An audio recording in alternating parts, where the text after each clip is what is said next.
வணக்கம், என் பேர் Sridhar, assistant commandant, national disaster response force Arakkonam.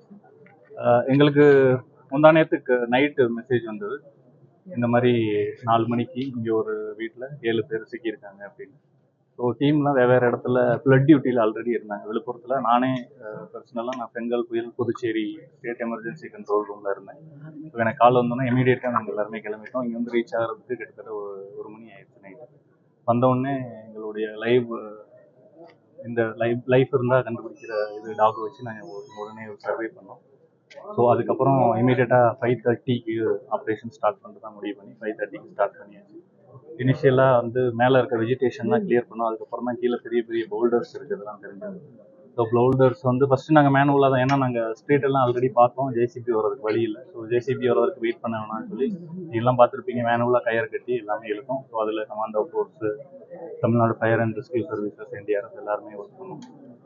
So அதுக்கப்புறம் இது ஹியூமன்லி பாசிபிள் இல்லை அப்படின்னு தெரிய வந்துச்சு. அது அந்த மாதிரி பண்ணோம்னா it will take 10 days 12 days கூட ஆகாமையே கூட போகலாம். ஏன்னா நீங்கள் பவுல்டர் சைஸ் எல்லாம் பார்த்துருப்பீங்க. ஸோ அதுக்கப்புறம் ஜேசிபி கொண்டு வரதான முடிவு எடுத்தோம். ஜேசிபி கொண்டு வரதுக்கு வழி இல்லை. ஸோ அந்த ஸ்ட்ரீட்டில் ஒரு கோயில் இருக்கும் பார்த்துருப்பீங்க. அந்த கோயில் பக்கத்தில் அங்கன்வாடி பில்டிங்கும் ஒரு சின்ன வீடு இருந்தது. அதை இடிச்சுட்டு அந்த ஜேசிபிக்கான பாதையை அமைச்சு அது வழியாக ஜேசிபி மேலே எடுத்துக்கணும். அதுக்கப்புறம் தான் ரெஸ்கியூ ஒர்க்கே கொஞ்சம் ஸ்பீடாச்சு. அந்த பாறையை எடுத்தோடனே இமீடியட்டாக வந்தோடனே அந்த வீட்டு ஸ்பாட் பண்ணது அந்த வீட்டோட அந்த ஹாலை தான் ஃபஸ்ட்டு நாங்கள் டார்கெட் பண்ணி வச்சுருந்தோம். அந்த ஹாலில் ஒரு 2 பெரிய பவுல்டர்ஸ் இருந்தது. அந்த 2 எடுத்தோடனே 4 பேர் கிடைச்சாங்க. அதுக்கப்புறம் அந்த வீட்டோட வாசல் கதவு கிட்ட ஒரு பொண்ணு கிடைச்சாங்க. அதுக்கப்புறம் நேற்று வந்து நாங்கள் டயர்லெஸ்ஸாக நேற்று நைட் தூங்கலைங்கிறனால கலெக்டர்கிட்ட பெர்மிஷன் கேட்டு டெம்பரவரியாக ஆப்ரேஷன் ஹால் பண்ண சொன்னோம். ரெஸ்ட் எடுத்துட்டு இமீடியட்டாக இன்னைக்கு காலைல திருப்பி ஸ்டார்ட் பண்ணோம். இன்னைக்கு காலைல ஸ்டார்ட் பண்ணும்போது என்ன இருந்துச்சுன்னா, அடுத்து எங்கே இருக்கலாம், அதாவது பேசிக்காக நம்ம தப்பிக்கணும்னா எப்படி தப்பிக்க ட்ரை பண்ணுவோம், ஓட ட்ரை பண்ணுவோம். ஸோ அந்த மாதிரி ஆங்கிளில் யோசித்தோம். கதவுக்கிட்ட திருப்பி ட்ரை பண்ணோம். கதவுக்கிட்ட அவர் ராஜ்குமார் அவருடைய உடல் கிடைத்தது.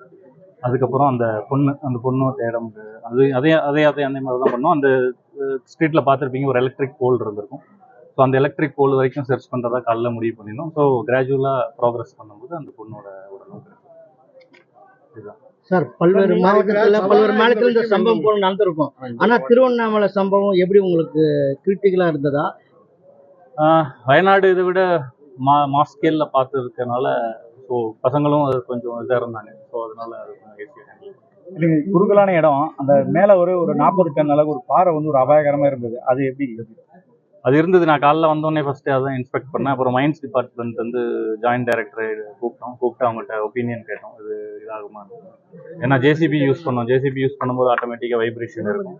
ஸோ அதனால் நாங்கள் ஒப்பீனியன் கேட்டோம். அவர் வந்து இல்லை, அது கொஞ்சம் இன்ஸ்பெக்ட் பண்ணிட்டு ஸ்டேபிளாக தான் இருக்குது, நீங்கள் அதை பிளாஸ்ட் பண்ணணும்னா சொல்லுங்கள். பிளாஸ்ட் பண்ண வேணாம், பிளாஸ்ட் பண்ணால் ரெஸ்கியூ ஆப்ரேஷன்ஸ் இதாகும், இப்போதைக்கு அதை எதுவுமே பண்ண வேணாம், நாங்கள் ரெஸ்கியூ முடிச்சுக்கிறோம், அதுக்கப்புறம் பார்த்துக்கலாம் அப்படின்னு சொல்லி தான் முதல்ல எடுக்கப்பட்ட பாடி. முதல்ல ஒரு பையன், அந்த பையன் பேர் தெரியல, கௌதம். இந்த மீட்பு பணியில உங்களுக்கு மிகவும் சவாலாக இருந்தது முதல்ல என்னன்னா, நம்மளுடைய இதே தான். நாங்கள் தூங்கலை, 1ஆம் தேதி நைட்டு ஃபுல்லாக தூங்கலை. எல்லாருமே ட்ராவல் பண்ணி வந்தோடனே ஸ்டார்ட் 5:30க்கு அன்னைக்கு இமீடியட்டாக ஸ்டார்ட் பண்ணிட்டோம். ஸோ அன்னைக்கு முந்தின நாள் தூங்கலை. அதுக்கு அடுத்த நாள் நைட்டு 10 மணி வரைக்கும் நல்லா தெரியும் கண்டினியூஸாக ஆப்ரேஷன் நடந்தது. ஸோ அது ஒரு சவாலாக இருந்தது. நம்மளையே நம்ம செக் பண்ண மாதிரி இருந்தது. அதுக்கப்புறம் வந்து சகதியும் பவுல்டர்ஸு அது கேப்பில் எல்லாமே சகதி வந்து ஃபுல்லாக இருந்தது. சகதி எடுக்க கீழே பவுல்டர்ஸ் வந்துகிட்டே இருக்குது. ஸோ அது ஒரு பெரிய சேலஞ்சாக இருந்தது. ஹியூமன்லி பாசிபிள் இல்லை. ஸோ அதனால தான் நாங்கள் ஜேசிபி அகற்றும் போது நீங்கள் எந்த மாதிரி ஒரு இதை வந்து